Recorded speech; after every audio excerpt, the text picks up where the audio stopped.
I resent it when you try to be my mother because I've lived a rich, full life. I am not 3 years old. I am not 18 months old. You don't treat me like that. And yet, my skill set requires that you figure out how to create an environment that's safe for me. But it still has to have this, or I won't stay there. But if it's too much, I get overwhelmed. And if it's not safe, And I don't have what they have. I don't have padding. My bones are fragile. My fat pads have all gone to my trunk.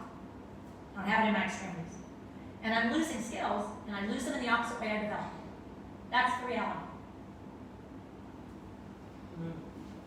Okay, so just to recap around the senses, I want us to do the 5 fingers. So, vision, hearing, sensory motor, feel and touch, can't get the ring finger up, what we smell, and what we taste. Yeah, that one's the powerful one to remember.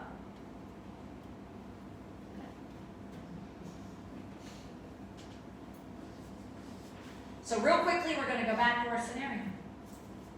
Because what I want you to realize, human beings, when they decide to go do something, what happened is I was sitting here and I got a call to my appetite. I'm thirsty. Core. Well, now the core of my brain is in the center part of my brain. Do this. This is the limbic system. This is that thrive to survive. This is the part that says I'm hungry, I'm thirsty, I've got to peep, I've got to poop. And now it's time. You guys are getting close to that. It's temperature regulation. It's also how I fight infections. It's heart rate, respiratory rate. It's wake-sleep cycle. All that's in the core of my brain, in the limbic system. And then part of that limbic system, put your index fingers out, is my amygdala. Your amygdala is the survival thing. It's your impulse center. Yeah! Fright, flight, fight. Part of the limbic, but special. It's basically designed to protect you in moments of danger. So it's, shit, what was that? No, I don't like that. I want what I want when I want it. Do that. Oh, what was that? Because some of you can't say shit.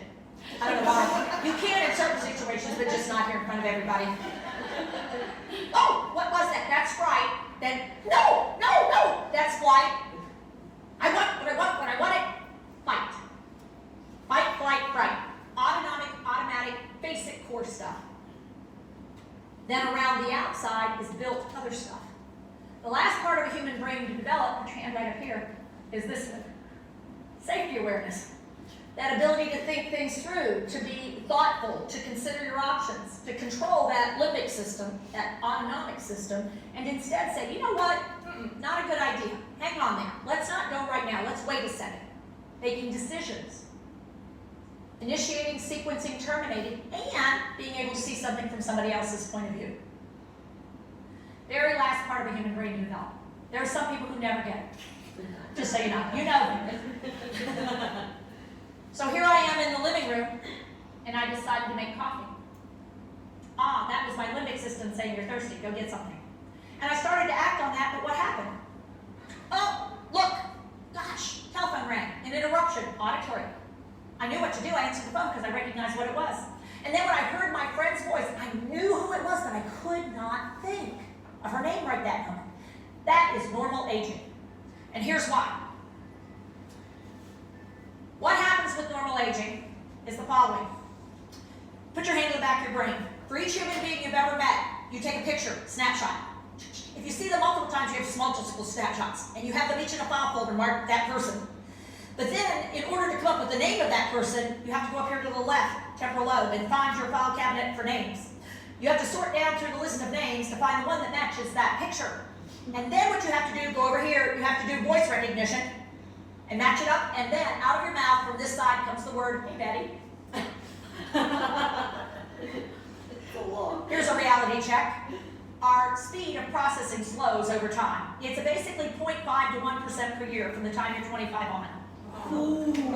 Yeah, around 40 to 50 you start to notice the slowing. 40 to 50? And so I go to get the data, and it's like, the mouse is not clicking nearly as fast. Now let me tell you something about these mouse. If you keep clicking that button, you freeze the mouse up, and the mouse goes, oh shit, I don't know what you want. Hang on, stop. I don't know what, wait a minute, I'm thinking.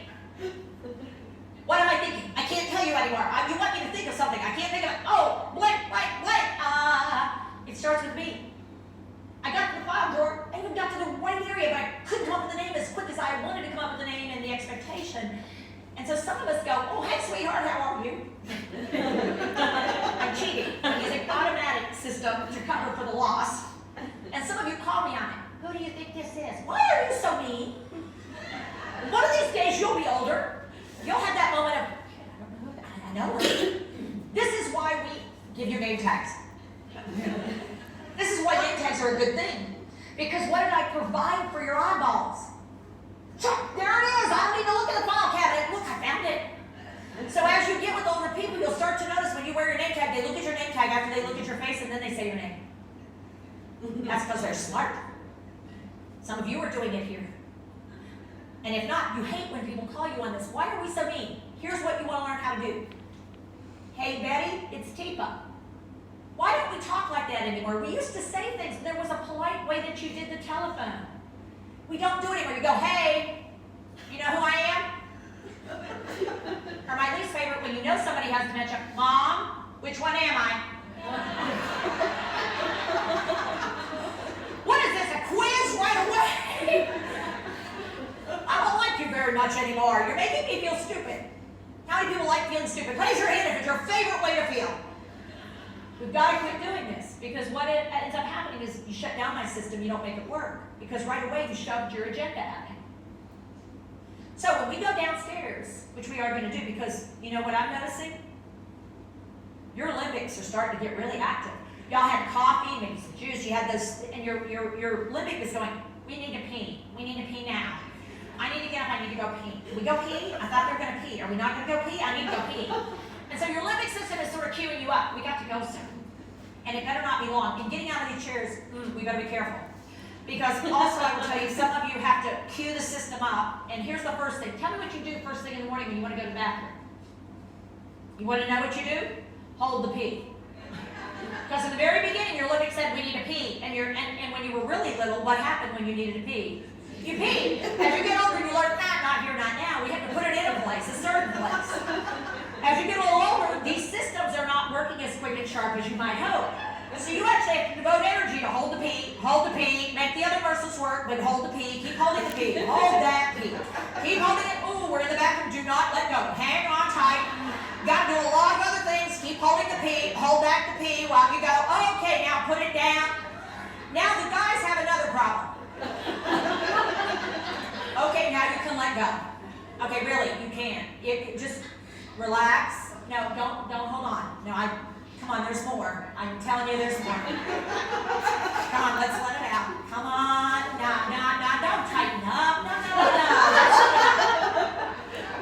So the women have stress incontinence and the guys have bladder outlet problems. They have retention. So this is the tricky part of getting old. It has nothing to do with dementia. But you put dementia on top of it, we have big issues. When we meet back downstairs, what we're going to do is finish out the scenario and talk about skill building. And the whole thing is going to come together for you to help you appreciate how you can help people take in data and how you can use your skill to be supported.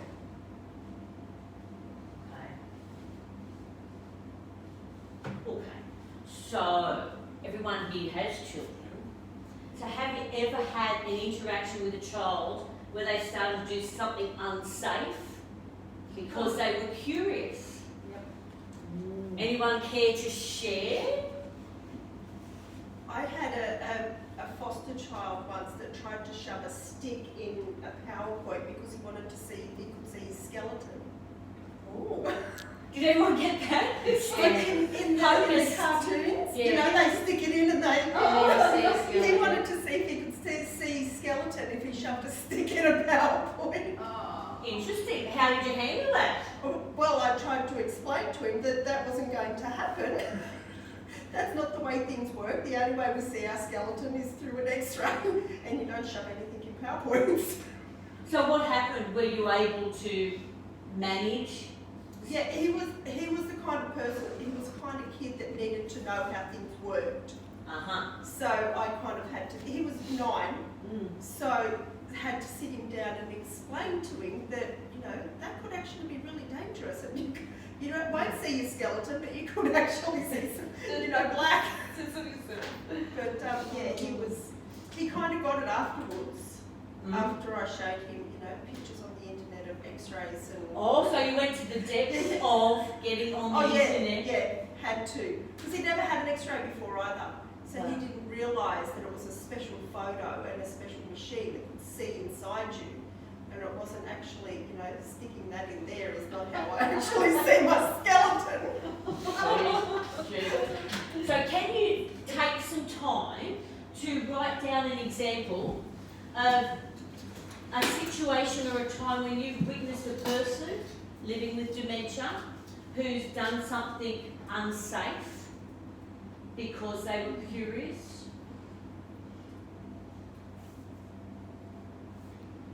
Maybe it's at work or maybe it's in your personal life. So a time when you've seen or you've witnessed a person living with dementia still being curious but doing something that's very unsafe for them and all the people around them.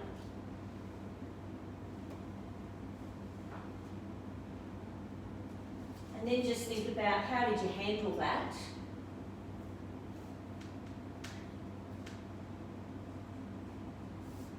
What was the outcome? What happened for the person and all the people around them or yourself? And maybe why?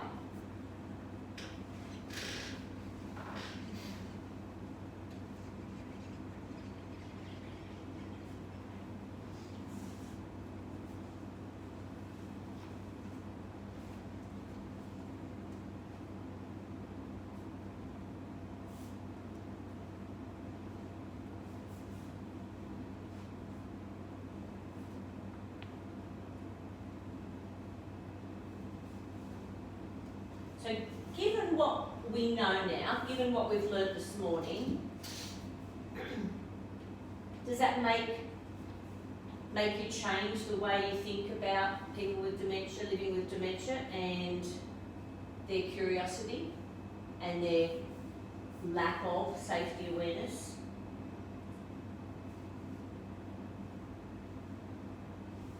And I think it's really important for us to remember that people living with dementia have a lifetime of independence.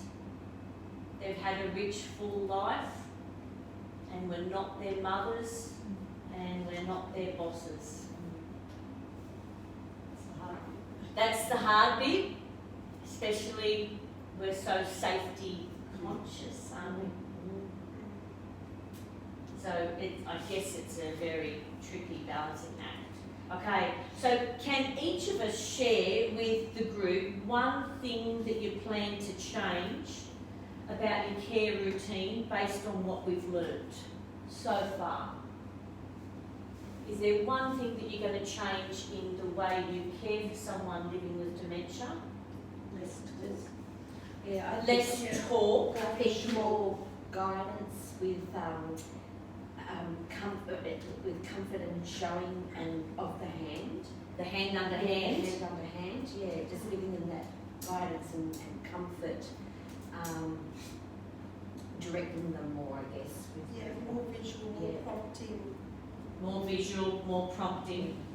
Yep. And Kerry, you got something that you're going to change?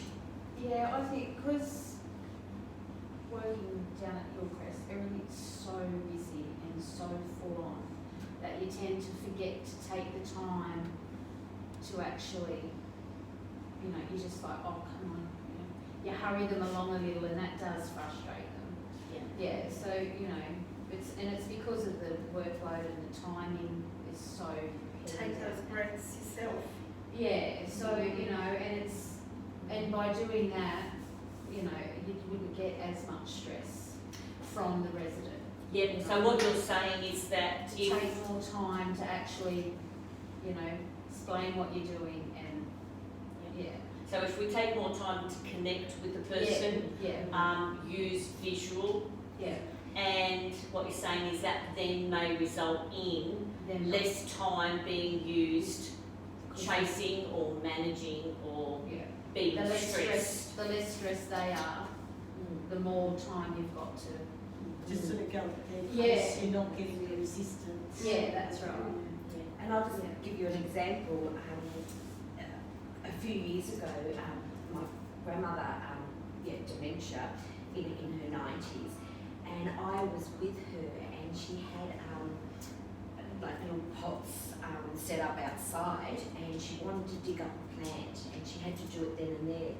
She actually went to the kitchen drawer and took out a huge knife, ready to dig this plant up. Wow. So instead of snatching the knife from her, I had to calmly sort of put my hand onto her arm and just say, I think we'll use something else. But she was very determined this is what she wanted to use, and I could see a big safety risk there.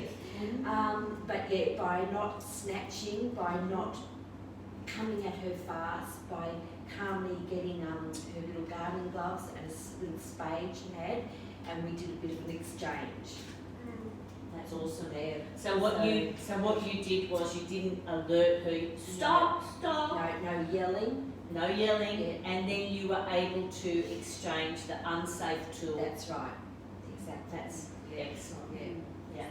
That's really great. You know, your first human reaction is, don't, what are you doing? Stop, you know. But somehow I remained calm and and that knife went away somewhere. Just behind the back. Excellent. All right, so we can take a 5-minute break now if anyone does need that toilet stop because your living system is talking to you. Hold it. Exit the room. And a quick cup of tea, and I did happen to bring some Tim Tams, so I'll pop them out. Okay.